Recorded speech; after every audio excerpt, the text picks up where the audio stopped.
নারায়ণগঞ্জের সংসদীয় আসন ৫-এ তিনবারের সফল সংসদ সদস্য অ্যাডভোকেট আবুল কালাম সাহেব তাক লাগানো মিছিলের মাধ্যমে তার নিজের বাসভবন থেকে নারায়ণগঞ্জ বন্দরে অবস্থিত কেন্দ্রীয় শহীদ মিনারে এক বিশাল শোডাউন করেন। এতে উপস্থিত রয়েছিলেন বিভিন্ন জায়গা থেকে আগত বিএনপির তৃণমূলের বিভিন্ন নেতৃবৃন্দ। মিছিলের নেতৃত্ব করেন নারায়ণগঞ্জ ২৩ নং ওয়ার্ডের সাবেক কাউন্সিলর আবুল কাউসার আশা। তার নেতৃত্বে এই বিশাল মিছিল তাদের বাসভবন থেকে সোজা শুরু হয়ে শেষ হয় নারায়ণগঞ্জ বন্দর কেন্দ্রীয় শহীদ মিনার প্রাঙ্গণে। এক বিশাল মিছিলের মাধ্যমে সবাই আত্মপ্রকাশ করেন তারা এখনও হারিয়ে যাননি এবং তাদের নেতা আবুল কালাম সাহেব আবারও এমপি হয়ে তাদের মাঝে ফিরে আসবেন। তারেক রহমানের ৩১ দফা দাবি বাস্তবায়নে বিভিন্ন জায়গায় তারা বিভিন্ন সময় লিফলেট বিতরণ করেন এবং এই মিছিলের মাধ্যমে এক গণজাগরণের সৃষ্টি হয় নারায়ণগঞ্জ বন্দরে সংসদীয় আসন ৫-এ।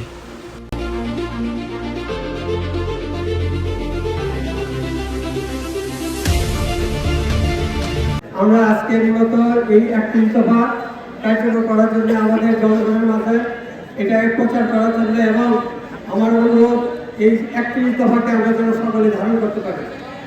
আমাদের মনে রাখতে হবে যে ৩১ দফাটার কারণটা কি।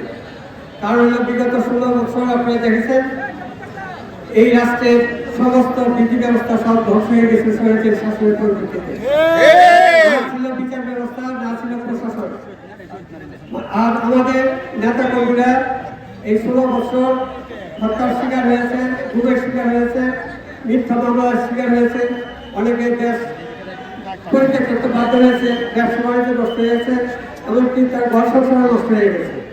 আজকে এই ৩১ দফার উদ্দেশ্য হলো এই যে আপনারা জানেন যে স্বাধীনতা মহান ঘোষক শহীদ রাষ্ট্রপতি জিয়া রহমান তিনিও কিন্তু ১৯ দফা আমাদের মাঝে জনগণকে দিয়েছিলেন এই দেশকে গড়ে তোলার জন্য। সেই দিন আমাদের কর্মসূচি ছিল, উনি দিয়েছিলেন দুটি জিনিস যা আজকে দেশবাসীর উপকৃত হচ্ছে। সেটি হলো যে বিদেশে আমাদের কর্মসংস্থানের জন্য শ্রমিক বাজার ব্যবস্থা করেছিলেন।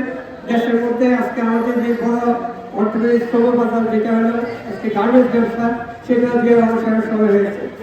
আর আপনারা ভদ্রতা জানেন যে আমাদের মাননীয় দেশপতি বেগম খালেদা জিয়া ওনার নেতৃত্বের সময় আমরা আপনাদের দোয়ায়, আপনাদের ভালোবাসায় এবং বন্দরবাসীর ঐকান্তিক ইচ্ছায় আমাকে আপনারা একাধিকবার ৩বার নির্বাচিত করেছেন। আমি আপনাদের ওয়াদা পূরণ করার জন্য আপনার চেষ্টা করেছি। যারই ফসল আজকে আমি দেখতে পাচ্ছি যে আপনারা আমার ছেলে আবুল কাউসার আশার উদ্যোগে আজকে এখানে আপনারা সকলের সময় করেছেন। আমি আমার পক্ষ থেকে আপনাদের সকলকে কৃতজ্ঞতা জানাই, ধন্যবাদ জানাই। আমাদের নেতা কর্মীরা আপনারা জানেন যে এখানে এই আজম কালচার এখানে ঘনিষ্ঠভাবে আপনাদের মাঝে রয়েছে, তাকে আমি দান করে দিয়েছি আপনাদের জন্য, বন্দরবাসীর জন্য আমরা এটা দান। এই কারণে আমি এবার এইটাই হয়তো আমার শেষ হতে পারে আপনাদের আমার অসংখ্য নেতা কর্মী আপনারা আমাকে ভালোবাসেন, আমার পরিবারকে ভালোবাসেন, আমার বড় পিতা হাজির জাহাঙ্গীর সাহেবের সাথে আপনারা অনেকে রাজনীতি করেছেন, আজও আজকে আপনারা আবার ভালোবাসেন। এটা আমাদের একটা দোয়া, এটা আমি মনে করি আপনারা আমাদের দোয়া রাখছেন। ইনশাআল্লাহ আপনাদের আগামী দিনেও আমি যে আশা রাখি ইনশাআল্লাহ আপনাদের কাছে যখন আসবো ইনশাআল্লাহ আশা করি আপনাদের কথা রক্ষা করার মতো আমি পরিচ্ছন্ন শুনি। আমার অতীত দেখেছেন আপনারা যে বন্দরের উন্নয়ন কেন লাঞ্চ পাথের উন্নয়ন, বন্দরের শ্রীলঙ্কার পূর্বপাড়া পশ্চিমা সকল জায়গায় কিন্তু আমাদের দৃশ্যমান উন্নয়ন রয়েছে। এই সমস্ত বিষয়গুলো আমাদের জনগণ কিন্তু বলে রেখেছে। আমরা জায়গায় ১৬ বছর পরে আপনার একটু ঘরে বাইরে চলে আসেন, এক আমার ডাকে কালচারের ডাকে আমাদের এখানে আমরা এখানে আছে, কিছু আছে, আরো অনেক নেতা করে আমাদের যে কাউন্সিলর সাহেবরা আছে, আমাদের দলীয় অঙ্গ সংগঠনের নেতৃবৃন্দ আছে, আমাদের মহিলা দলেরা আমাদের নেতৃবৃন্দরা আছে, সকলে কিন্তু আপনারা সাড়া দিয়েছেন। এটা আমি মনে করি যে আপনার